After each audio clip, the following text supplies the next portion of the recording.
Good morning, everybody. I'm going to invite you to go ahead and start to settle in. Of course, if you need to go grab a cup of coffee or tea on this cold day, you can do that too. But we're about to get started so we can give as much time as possible to our speakers today. I am delighted to introduce Robin Gary and Melinda McGarvey. Robin is a longtime friend of St. Paul's. She's related to Amy Gary, who is her mom. And so Robin is a former journalist. She is now a local counselor, and she reached out to us and said, how can I be a resource to your community? And I was like, let me count the ways. I am so delighted that she's here. And her colleague Melinda, I'm learning about the ways that they are able to collaborate with one another and work with people in Old Town especially, but all through Alexandria. I want to read their bios so you know where each of them are coming from in terms of their work, and then I want to get out of the way and hand it off to them. So Melinda specializes in couples and individuals seeking support with relationship, anxiety, and anger management. And she has experience working with and living in military and foreign service communities. And she does have availability to see clients in her office and via telehealth. And then Robin works with couples, teens, and adults at River Grove Therapy in Old Town. And when I asked her of all the things that you like to do and that you would want to offer, she did say that working with couples is her very, very favorite. So thank you, Robin and Melinda. Hello. It's great to be here. Like I said, I'm a therapist in Old Town and work with a variety of clients from 13 on up. I think right now I'm 13 to 80 in my age range, but I do love working with couples. I also see people both virtually and in person and have availability now. Similar. I work with adults 18 and older, and I really love working with couples. I love working with relationship issues. I think people think it's weird that I love working with anger, but it just our emotions give us a lot of information about what's okay for us and what's not. So helping people learn how to understand what their emotions want them to know, I just really love doing that. And Melinda and I work next door to each other, and we initially got to know each other because we both have very similar training in the Gottman method, and we're going to be talking a little bit about that today, what that is and why it's so useful for couples.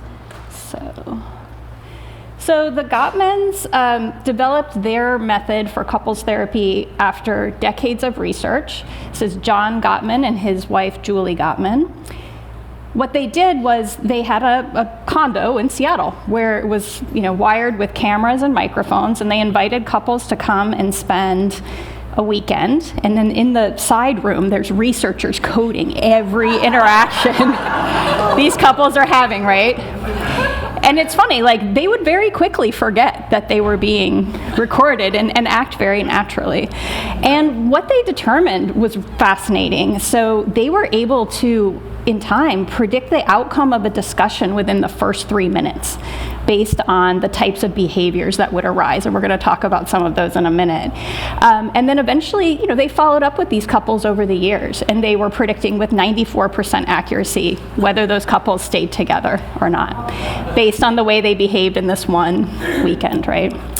The other thing they determined, which I find fascinating and most of my couples find horrifying, is that approximately 69% of all issues couples face are perpetual issues. That means you're not going to resolve them.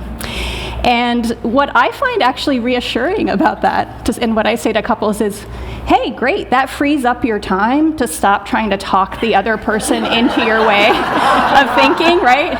It's not going to happen. You can spend your time on two things. One, focusing on the things where there is a possibility of compromise and common ground. And two, really learning to listen and understand your partner so you know where they're coming from on those perpetual issues and can develop some empathy for their position and a better understanding.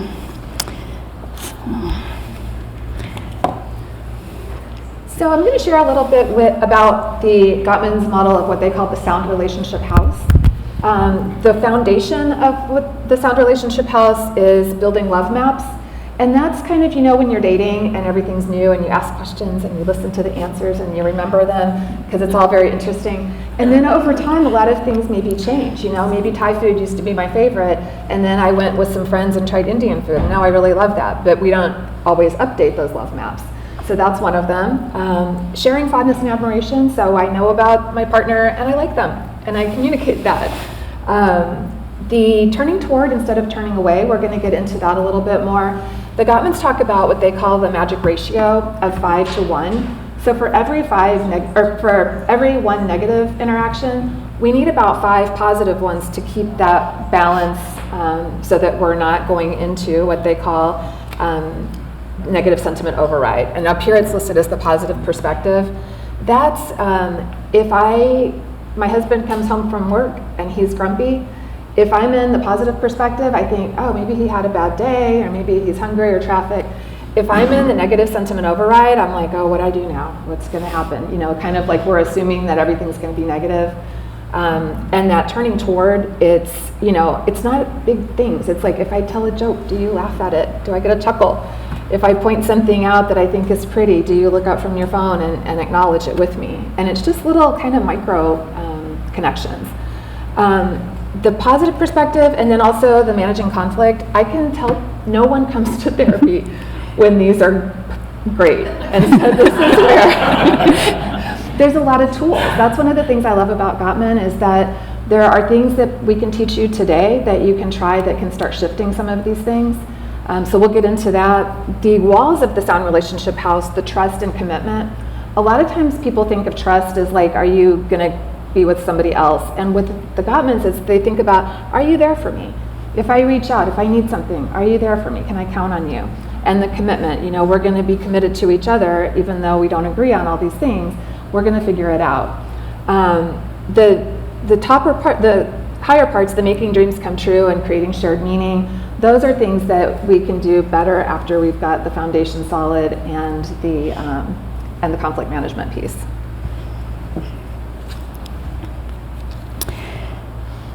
So maintaining a strong foundation is really important. Like I said, that ratio, the 5 to 1, that just helps. One of the other things that I think is interesting about couples therapy, a lot of people are like, ooh, they think it's going to be the airing of the grievances. And like, if that were true, no one would ever come back. And so one of the things that's really very rewarding and fun for me, and probably for Robin too, is working on that, strengthening the base of the sound relationship house.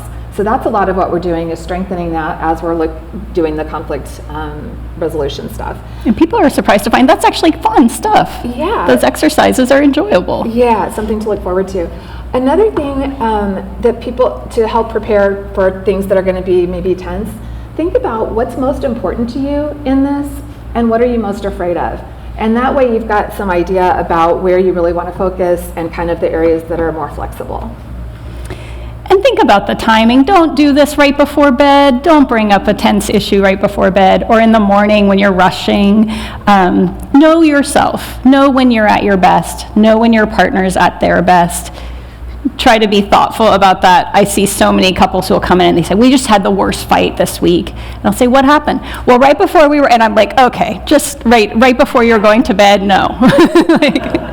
That is never, you're tired, right? Don't do it when you're hungry. So pick a time that is a peaceful time for you and you can bring up, and we're going to teach you how to start that kind of a conversation. And then just generally think about communication skills. We're going to talk about that a little more. I statements, and really talking about how you feel versus criticizing your partner. Okay, so the Gottmans, one of the biggest things that I think is so interesting and that it's very easy to be aware of is flooding. And so when we start to get tense, when we start to think, oh gosh, we're going to have a conflict and we don't agree and I might not get my way and I might not get my needs met, what happens, what are you noticing physiologically when you start thinking about we're heading into a fight? Feel free to if anybody, maybe it's like heart rate goes up. That's my telling. Feel your face flush sometimes. Yeah, heart rate, you might get tense, you might notice your jaw gets set, you might, get just kind of notice that you have a lot of energy and you're keyed up. All of these things are happening because they're survival mechanisms. It's like you detect a threat and your body's responding, like I got you covered. And so our heart rate increases, our breathing changes, that's helping to oxygenate our blood so that we can respond to how we're wired to respond to an immediate physical threat, like say a bear's chasing us, or we have to fight the bear or run away from the bear. So our body gets us ready to go to do that. We get tense, we're ready to fight or run. And also you might notice like you get a little queasy sometimes, you lose your appetite. If we have to run for our lives or fight for our lives, then it's not a great time to eat a snack or go to the bathroom. So our body's like, don't worry, I got you covered. I'm gonna slow down your digestion so that you can focus on this. And cortisol is released and adrenaline so that you've got the energy. At the same time, what's happening, all these things are happening to get your body ready for the conflict or the run for your life or fight for your life. Thinking part of your brain is going offline because you're on autopilot at this point. And so I like to kind of show this glitter jar as an example. Like right now, it's calm. You can see through, and so everything's good. I can use the thinking part of my brain. I start getting nervous that I'm not going to get my needs met. Oh, I can tell it's starting to happen. I'm getting nervous that things are happening in my body. If I can pause, then things settle. So if I can take a break and notice that, go do something else, let it settle, that's a good thing. Past a certain point, it's a mess. It's going to take a lot longer. So just knowing kind of, that that's a cycle that happens, and we'll talk about some ways to manage that. Yeah, and the other thing that happens when all of that gets going is you can't really hear accurately. And so they've done studies where they will ask partners, they'll film them and say, what did your partner say? People cannot accurately, even remotely accurately relay. So you're not even hearing each other in those moments. So as Melinda said, start to notice what are your early warning signs. Ask your partner what their early warning signs are. Do they start to shut down? Do you start to feel your heart rate increase? Learn that about each other so that you can use that to help navigate and to know when things are getting tense. And then one of the most important tools we teach is how to take a break. And there's a really specific structure to this. So you say, I need a timeout or I need a break. That has to be sacrosanct. Your partner has to agree in advance, yes, okay, I'm going to honor that. So there's no, oh no, we are going to get this, we are going to settle this right now. Don't walk away from me, right? We're not doing that, we're taking a break. Your break needs to be a minimum of 20 minutes. That's what we know scientifically is the minimum amount of time for the glitter to settle back down, right? It generally takes longer for men than for women. So you want to take your break, you distract yourself. Don't, if your break is calling your friend to complain about your partner and how terrible they are, no, that's just going to get you more amped up. You want something that's going to help settle down, whatever you find relaxing. And the other thing, I'm starting to work with people on is taking that time to really think, what did I bring to this conflict that caused it to escalate and get out of control? And that you're not ready to come back and talk until you can come up with 1 to 3 things that you personally brought. And when you're each ready to have that conversation, you can come back together and talk about what you noticed, why you felt like you were getting so amped up, so that you can then have a calmer conversation. Can I just chime in a couple of things that Yeah, I see? of course. When I work with couples, they go and they learn all the skills and they come back and we figure out where'd things go wrong. A lot of times it's with taking the break and it's like, I need a timeout, I can't take it anymore. And if I like to go with my husband and just say, you know what, I know that what we're talking about is really important and I want to make sure that I'm in a place to really understand it. So I'm going to step away, grab a coffee, take a shower, whatever it is, and come back to it. So it's like a very intentional, and then making a time to check back in. Because sometimes people who want to avoid conflict, they love the idea of taking a break and they don't want to come back from it. That creates a problem for the people that don't walk away from me. So having that, we're going to check back in and see how we're doing. Yeah, and you can even, text, hey, just checking in, not ready to come back yet, and stay in touch that way. So the Gottmans, in their 40 years of research, the way they were predicting whether couples would stay together or not was largely around the 4 horsemen. This is what they're famous for. They are occasionally on the Today Show and things like that talking about this. So these are the 4 behaviors that most often led to divorce in couples. And We work on these a lot in therapy, depending on where people are when they start. So the first one, criticism. Criticism is a complaint about a person versus a complaint about a situation, right? Criticism is personal. We want to avoid attacking our partner when we are expressing something that we're upset about. Defensiveness is exactly what it sounds like. Whoa, I can't hear you because I'm too busy defending myself and coming up with my counter arguments. We've all been there. We've all done it, right? So the antidote to criticism is one that I teach in the very first session. It's called Gentle Startup, or as I prefer to call it, the couple's Mad Lib. If you ever did Mad Libs, it's exactly like that, right? So here's how it goes. It's very simple. I feel X, and X is a feeling, not a thought, not an observation about your partner, a feeling that you have in that moment about Y, and Y is the situation that you are upset about.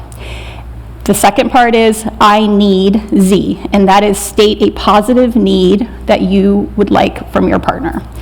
So I like to tell a story, real life. I have an 18-year-old son, delightful kid. He's a senior in high school, he's very busy. One of his jobs is to empty the dishwasher. And this does not always happen on the schedule that I would like it to happen, right? So the dishes are piling up in the sink. I'm refusing to do his job for him because I'm a mother who wants to teach responsibility. But I'm getting kind of mad as I'm hand washing the dishes and rushing around because he hasn't done it. So this is how this went for like months, maybe years in our house, as I would be like, Sam, dishwasher needs to be emptied. Can you please do this? It's been clean for like 2 days. I'm mad. Well, but I had homework and I have work, and so he's defensive. I'm being critical. We both are kind of stomping around. He's a good kid, so he does it anyway. But neither of us is feeling good. And if we're really close, but if we're like this, then we kind of move over here, right? We're just a little further apart. We're not feeling great about each other. So after teaching this to couples for a couple months, I thought,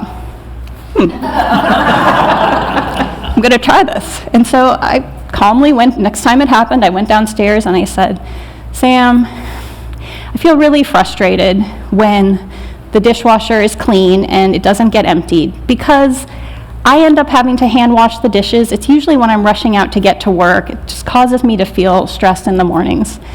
And I need us to figure out a solution. Either could you commit to emptying the dishwasher within, a time frame that we agree on, or if you really hate doing it, maybe we can change the chores. And lo and behold, he looks at me and he's like, yeah, I can see that would be really annoying. I didn't really think about it from that perspective. I'll try harder. And he did. Is it perfect? No. But if we're here in that moment, now we're a little bit closer, right? Because we understand each other a little bit better. We don't have that feeling of defensiveness and frustration. So he was not defensive. He took responsibility for his side of it, saying like, oh, I understand. I see why you're frustrated. And you can use this for little things like emptying the dishwasher. I also have couples who have gone through affairs and other really big things, and we use that gentle startup in those issues as well. So it's I feel X about Y situation, and I need Z, positive change. So it's not I feel you're a jerk because you stare at your phone and don't listen to me, and I need you to not be a jerk, right? You can see that's sometimes where people start. Typically where people start, yeah. We all start somewhere, and then we refine from there. But right, so that might be instead, I feel dismissed when I'm trying to share something and you're staring at your phone. And I need us to have some more connection time where we're not distracted by our devices, right? Two totally different conversations, and you can see how that rest of that day is going to go really differently depending on which tone and which approach you use. I think you also modeled the antidote for defensiveness, taking the responsibility. Yep. And some of these, I do like to use a little bit of humor. There's a fine line between playfulness and sarcasm. Before I go there, contempt a lot of times is like the complaint or the criticism, but with an extra twist that's making it really personal. maybe I'm making it like, like sarcasm is usually that, like, obviously, or it's not that hard for me. So it might be meant to get a chuckle, but a lot of times it really stings. And the Gottmans call this the sulfuric acid of relationships. So it's just really something to be mindful of. I like to think of it also as kind of a low skills place. Like, I don't know how to ask for what I want, so I'm just going to be really, like a toddler might, not skilled. It also helps me find some compassion when I hear it in other people, just knowing like they're maybe in a really tough place. They don't know how to make that request more nicely. So just noticing that fine line between playfulness and sarcasm. Also, contempt doesn't even have to be verbal. It can be an eye roll or a smirk, but it's just typically really, really painful to be on the other side of it. I think it's Terry Real talks about the beautiful thing about like a criticism or a complaint. There's no vulnerability. I just fling out this thing that I'm not getting and see what happens, and it's typically not good.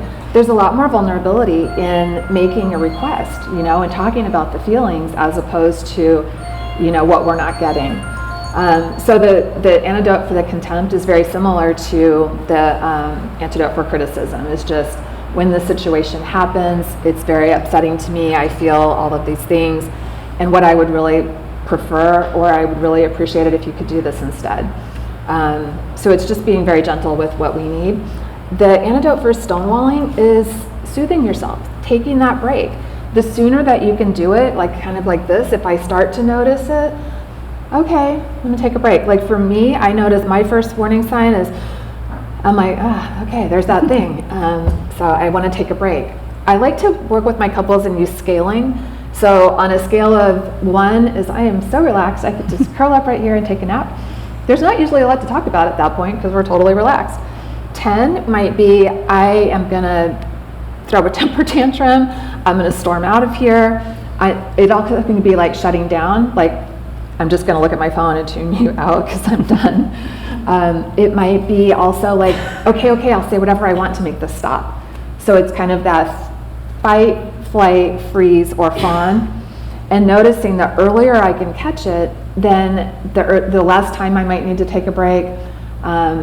And also, that once we're past about a 4 on that scale, we're pretty much heading into the danger territory where things are not going to work. And a lot of times people are like, I just want to resolve it. Janina Fisher talks about slower is faster. So you think about like driving up a mountain road, you kind of wind around.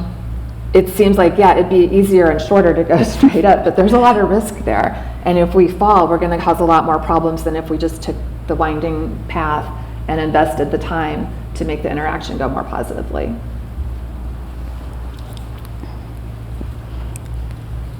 So, a couple practical tips.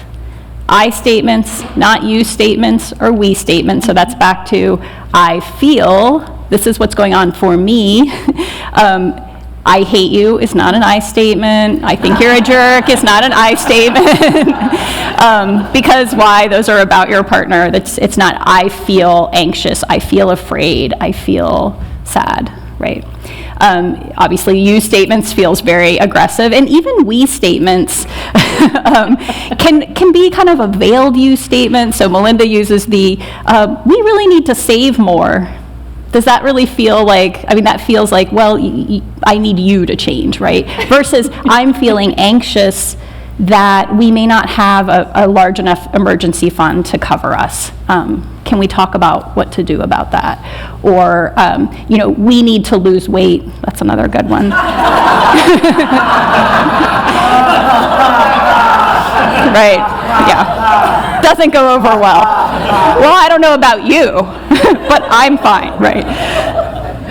Yeah. Anybody in here, if you want to raise your hand, fine. If you don't, that's okay too. Anybody have like the same fight over and over? Is that relatable to anyone?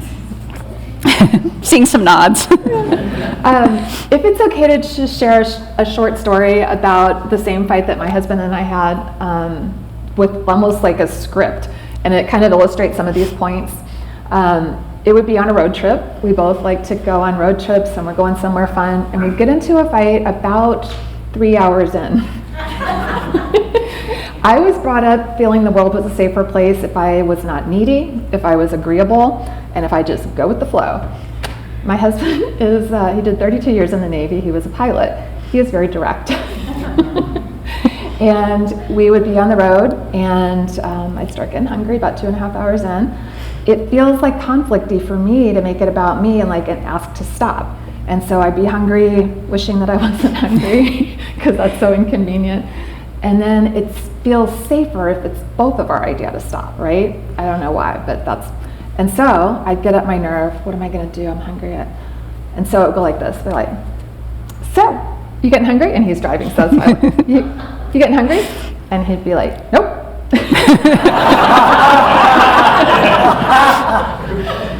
And I'm like, oof, okay, he didn't get it. And now I'm still hungry, and now he's not getting it. Now I'm thinking about what a jerk he is because he's not asking me if I'm hungry.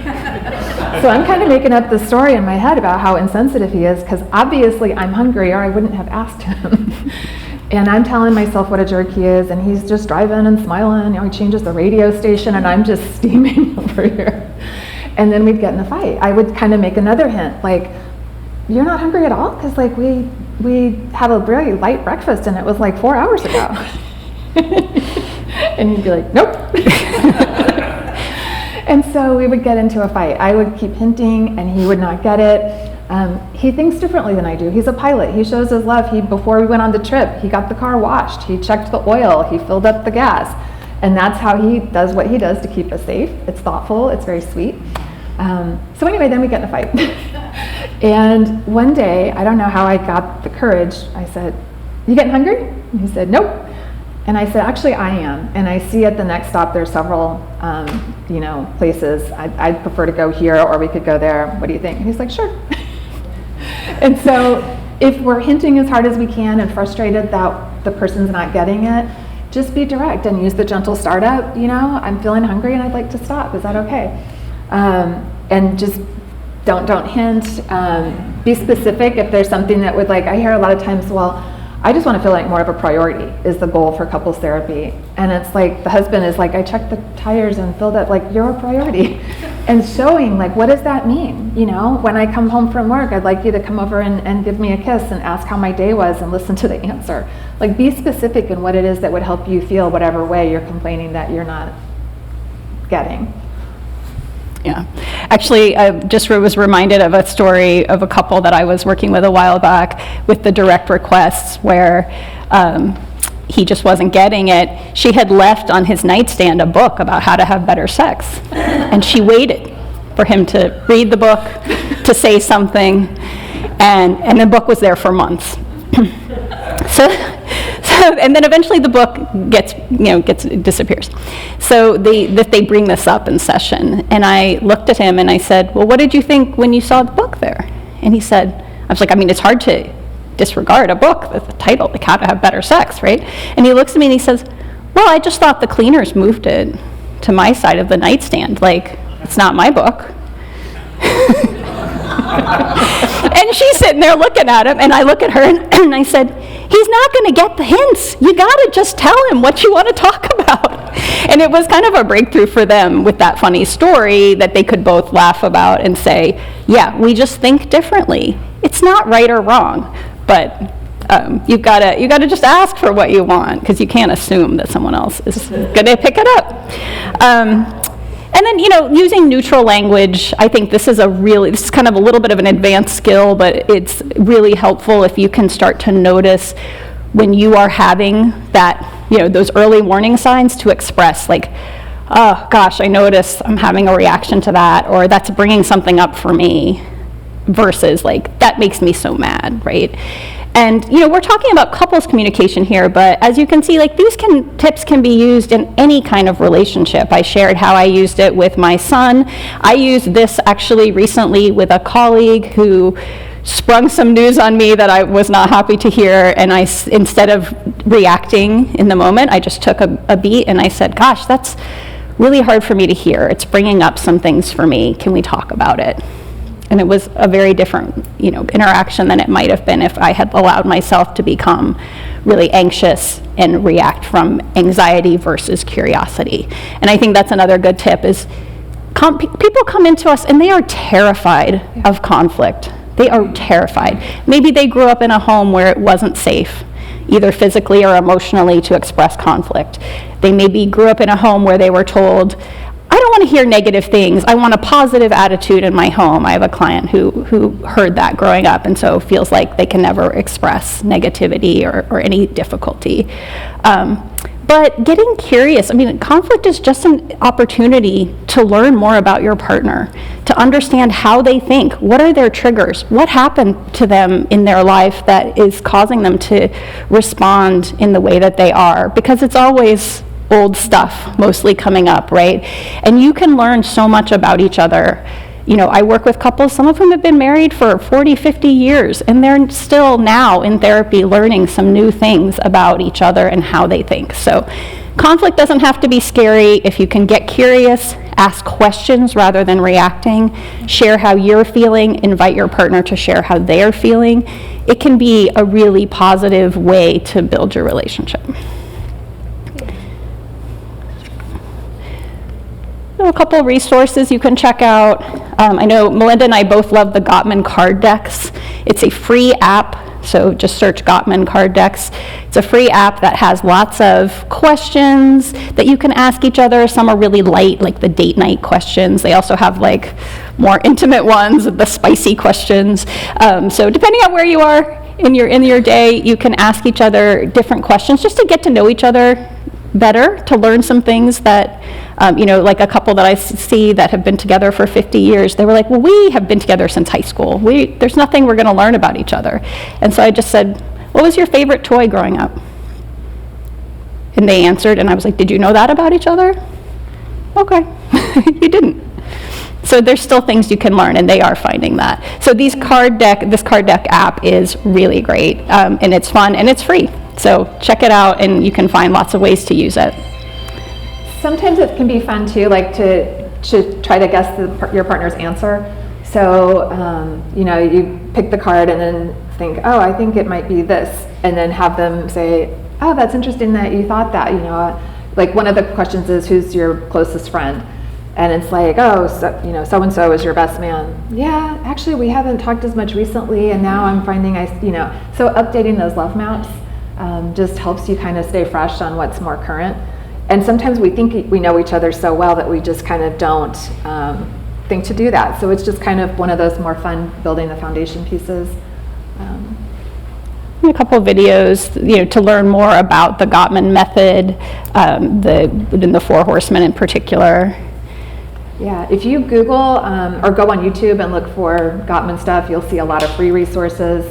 I like to give people videos to watch that kind of reinforce some of the things that we talk about. There's a real great, I think that's the link for it, the YouTube video that illustrates the Four Horsemen, and it gives a little example. Sometimes it's just fun to refresh that when we're feeling stuck. I also think that we tend to practice these skills either when they're most urgent, we really need this, or when it's really low stakes. So sometimes if something, we're pretty comfortable in a certain kind of relationship and we might just try one of the things and see how it lands.